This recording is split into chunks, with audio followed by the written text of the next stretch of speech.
Assalamualaikum warahmatullahi wabarakatuh. Alhamdulillahirabbil alamin. Allahumma shalli ala sayyidina Muhammad wa ala ali sayyidina Muhammad.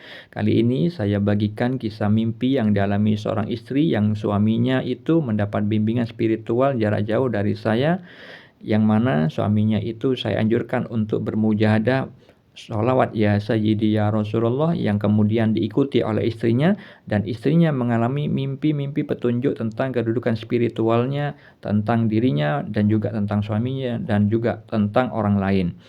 Tempo hari saya bagikan kepada Anda mimpi yang dialami Fulani, bukan namanya sebenarnya. Istrinya itu mendapatkan mimpi tentang anjuran untuk mengamalkan surat Al-Fatihah di atas jam 12 malam yang diperuntukkan untuk dirinya dan juga suaminya dan keponakannya. Nah, mimpi yang sekarang ini terkait dengan mimpi tersebut. Fulani mengalami mimpi satu orang laki-laki tidak dikenal datang ke rumah mereka, yaitu Fulan dan Fulani. Fulan dan Fulani bukan nama yang sebenarnya. Lalu laki-laki yang tidak dikenal itu, yang memakai baju itu, mengaku baru pulang dari Mekah. Terus laki-laki itu sangat merasa bersalah, meminta maaf kepada mereka berdua kalau dia tidak membawa oleh-oleh. Kemudian di mimpi itu Fulan sebagai suaminya menjawab, "Udah, nggak apa-apa, saya tidak mengharapkan apa-apa." Saya potong di sini dulu mimpinya karena agak panjang. Perlu diketahui saudara-saudariku, simbol laki-laki yang tidak dikenal datang ke rumahnya memakai baju putih yang mengaku pulang dari Mekah itu adalah simbol dari amal soleh yang Allah anjurkan kepada mereka, yaitu surat Al-Fatihah. Karena hal itu terkait dengan hadis riwayat Imam Ahmad rahimahullah tentang ruh orang meninggal ketika ditanya di alam kuburnya.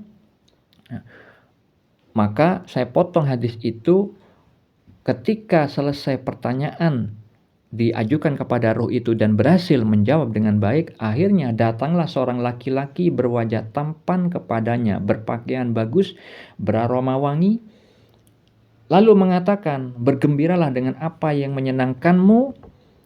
Inilah harimu yang engkau telah dijanjikan kebaikan." Maka ruh orang mukmin itu bertanya kepadanya, "Siapakah engkau?" "Wajahmu adalah wajah yang membawa kebaikan."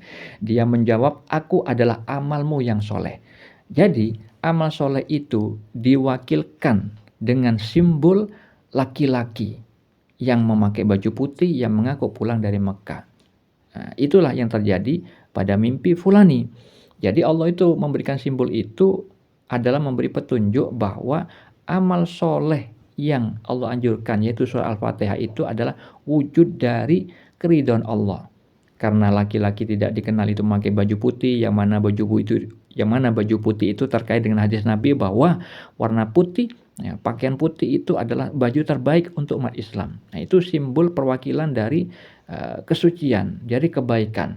Dan ketika mengaku pulang dari Mekah itu adalah simbol dari keridhaan Allah, bahwa amal soleh yang didatangkan, yang dianjurkan untuk mereka amalkan itu adalah wujud dari keridhaan Allah. Ketika di dalam mimpi itu laki-laki tersebut sangat merasa bersalah, meminta maaf kepada mereka berdua kalau dia nggak bawa oleh-oleh, lalu Fulan menjawab, "Udah, nggak apa-apa, saya tidak mengharapkan apa-apa." Itu adalah bermakna bahwa ketika amal soleh itu belum memberikan dampak kebaikan, maka Fulan, ya, orangnya lillahi ta'ala di dalam mengamalkannya, ikhlas. Makanya dia menjawab, "Udah, nggak apa-apa, saya tidak mengharapkan apa-apa." Nah, berbeda dengan keadaan istrinya ketika beramal masih mengharapkan imbalan pahala atau kebaikan yang lainnya. Dengan adanya visual, ketika laki-laki itu membuka bajunya dan mengibar-ngibarkan bajunya sambil mulutnya membaca doa, tiba-tiba penuhlah di kantong laki-laki itu dengan uang Arab yang awalnya tadinya kosong kantong itu. Akhirnya laki-laki itu dan Fulani terharu menangis karena melihat kekuasaan Allah sebagai wujud rasa syukur atas doa yang sudah dikabulkan itu. Nah, itu maknanya bahwa Allah memberi petunjuk. Kalau misalkan Fulani, yaitu istrinya, mengamalkan suatu amalan yang baik, maka Fulani ini orangnya masih mengharapkan imbalan. Belum semata-mata karena Allah. Belum semata-mata mencari keridhaan Allah, berbeda keadaannya dengan suaminya.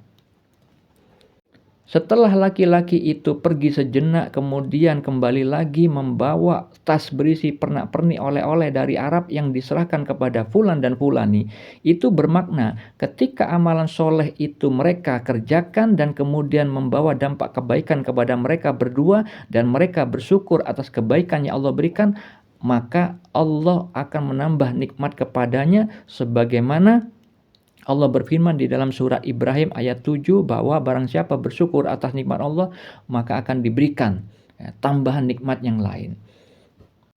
Ketika di dalam mimpi itu laki-laki tersebut itu pergi setelah memberi oleh-oleh kepada mereka berdua, lalu datanglah seorang ibu-ibu tidak dikenal memakai jilbab bersama anak usia 9 tahun.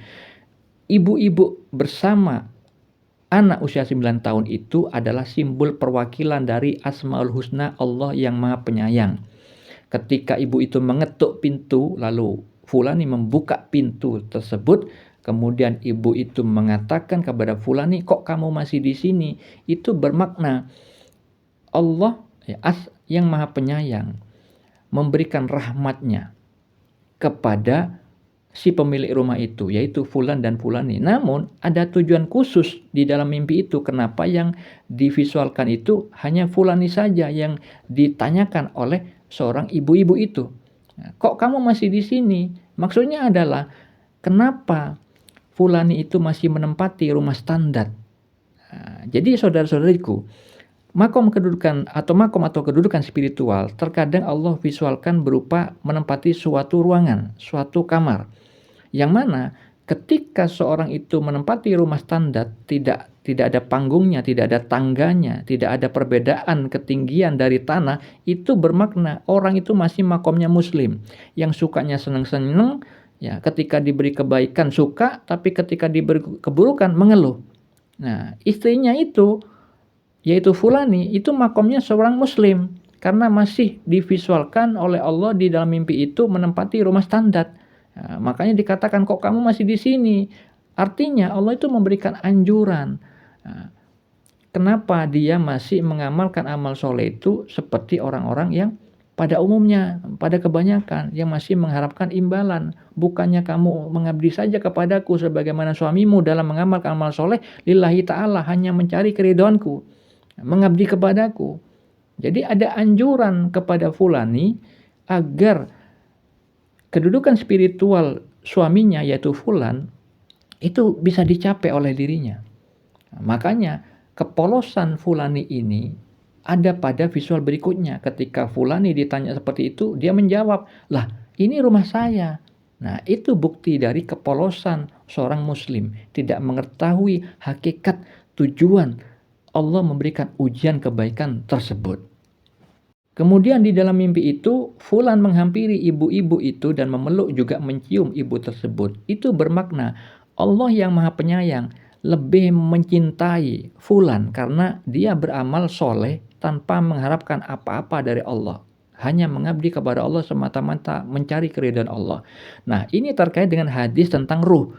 Nabi Muhammad bersabda bahwa ruh itu berkelompok-kelompok. Jika saling mengenal, saling akrab, ya akan terjadi saling akrab. Jika tidak mengenal, saling berselisih. Yang bermakna Allah itu menciptakan ruh-ruh itu suka berkelompok dengan yang sama karakternya. Jika ruh baik bertemu ruh baik akan terjadi keakraban. Jika ruh baik ketemu ruh buruk akan berselisih. Nah fulan ini ruhnya baik. Nah, karena alam mimpi itu adalah alam ruh. Nah, ruhnya fulan ini mencium, memeluk ya, simbol Asmaul Husna ibu-ibu tidak dikenal itu. Nah, seperti itu saudara-saudariku. Lalu fulani, orang yang polos di dalam mimpi itu melaporkan tersebut kepada abangnya, kepada kakak fulani. Dengan mengatakan, tuh fulan malah asik-asikan sama cewek itu. Lalu fulani terbangun dari tidurnya. Nah itulah bukti bahwa fulani ini masih polos, makomnya seorang muslim.